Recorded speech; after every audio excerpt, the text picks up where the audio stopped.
whole generation of golfers. I mean, you've grown up watching that guy do what he did week in, week out. I mean, it was pretty amazing to see. And like, The world's top golfer just put Charlie Woods under the brightest spotlight of his young career, and the golf world can't stop talking.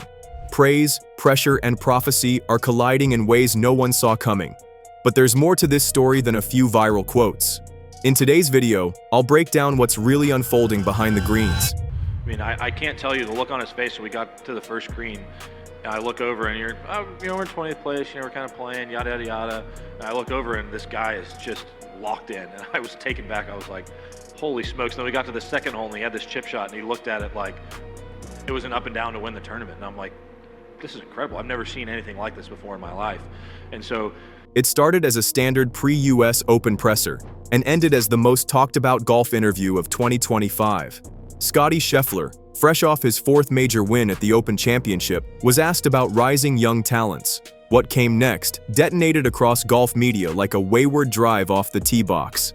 "Charlie's got that fire," Scheffler said, nodding to the 16-year-old prodigy. "Reminds me of Tiger in his prime, but his mechanics need tightening. He's powerful, but power without consistency doesn't win majors." Boom. A perfectly polite exposure. For context, Scheffler isn't known for gossip or controversy. He's the stoic giant of golf, the man who plays, wins, prays, and vanishes.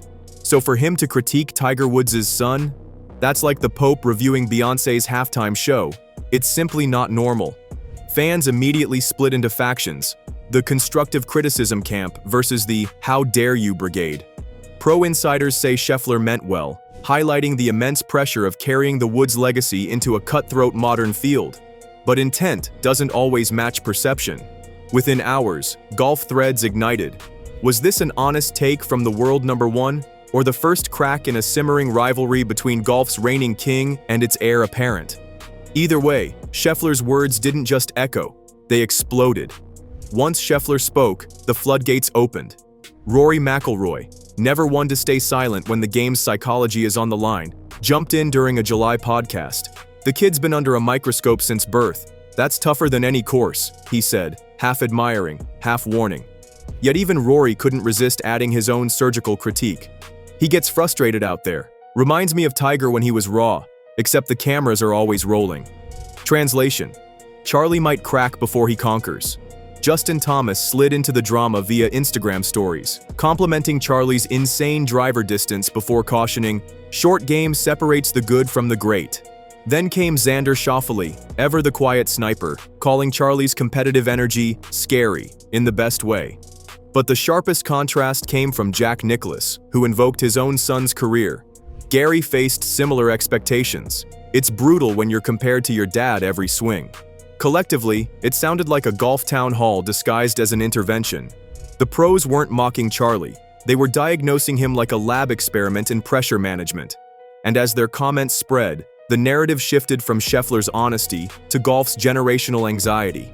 Because let's face it, when every living legend starts weighing in on your mental game before your driver's license test, the stakes are no longer junior level, they're legacy level. I mean, I think the thing he forgot to mention is the PGA Tour owns 20% of TGL. So he's criticizing his own product. While the pros debated, Charlie Woods was busy playing. And oh, did he deliver receipts? The 2025 Junior Players Championship saw him sink a hole-in-one, followed by top finishes at the Florida Amateur and the US Junior Amateur. His stats silenced critics, at least briefly. Then came the twist. Scheffler doubled down. "Charlie's working hard, maybe too hard," he told Golf Monthly. "He's grinding like Tiger did, but he needs balance." Translation: even success wasn't enough to escape scrutiny.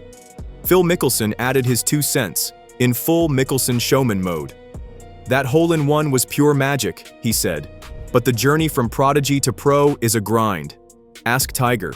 Victor Hovland called Charlie's game complete, while Jordan Spieth threw in a dose of reality.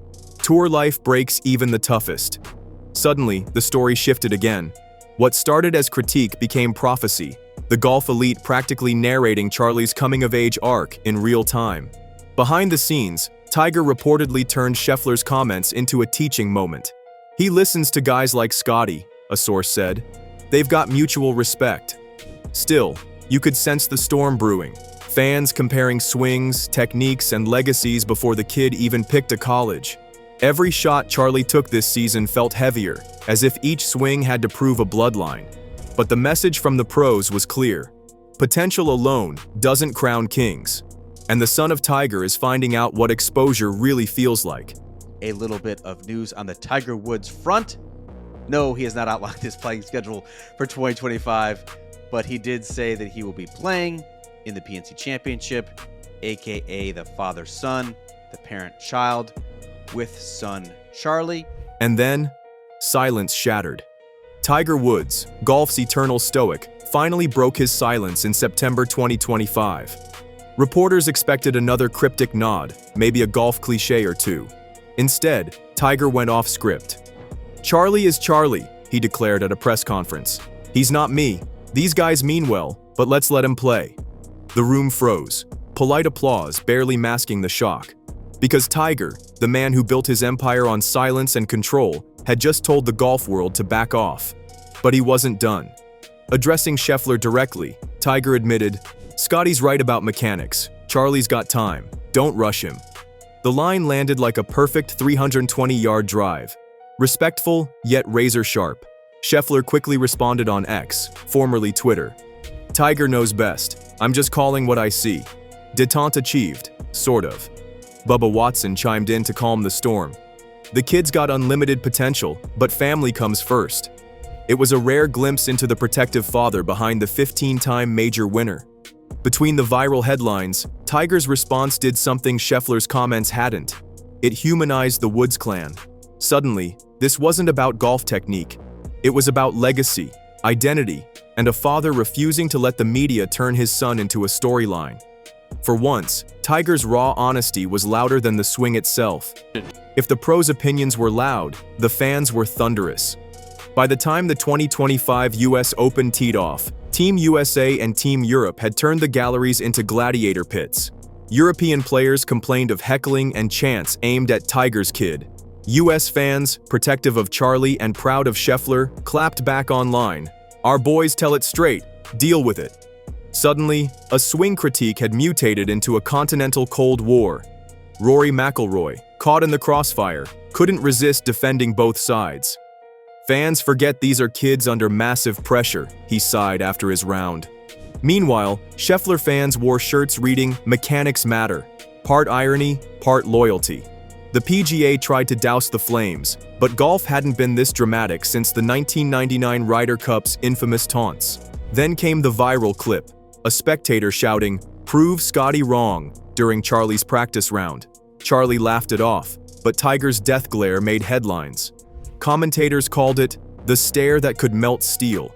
Even rival pros like Victor Hovland admitted, "It's getting out of hand. It's golf, not cage fighting."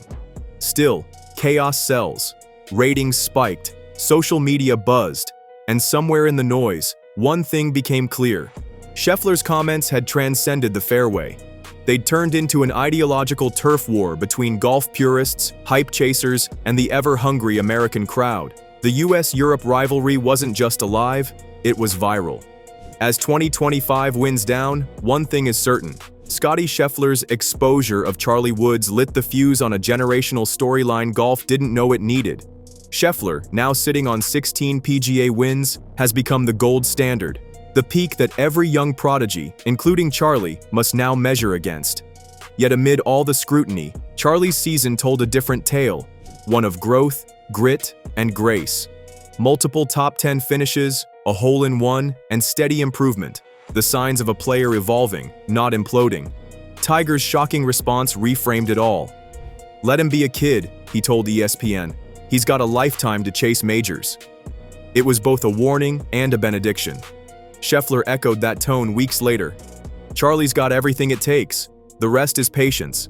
Even Jon Rahm joined in, predicting, "He'll win big, maybe sooner than we think."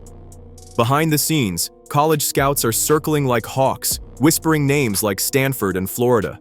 Charlie, for his part, has kept quiet.